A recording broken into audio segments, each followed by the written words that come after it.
Hey everyone, can't screenshot a profile picture on WhatsApp? Don't worry. Here's a quick and easy trick to do it. First, open your WhatsApp and go to the chat of the contact whose profile picture you want to capture. Now, tap on their name at the top to open their profile. This will show you all their details along with the profile image. First, click on the image to open it in full view, and then try to take a screenshot normally. If you're unable to capture the screenshot this way, simply press the power button and the volume up, or volume down, button together to take the screenshot.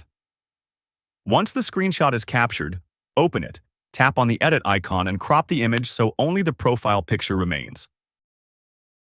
After cropping, tap on the check mark or save option to store it in your gallery. Finally, open your Photos app to confirm. And that's it, your screenshot is ready. If this video helped you, don't forget to like, share, and subscribe for more quick tech tips. Thanks for watching.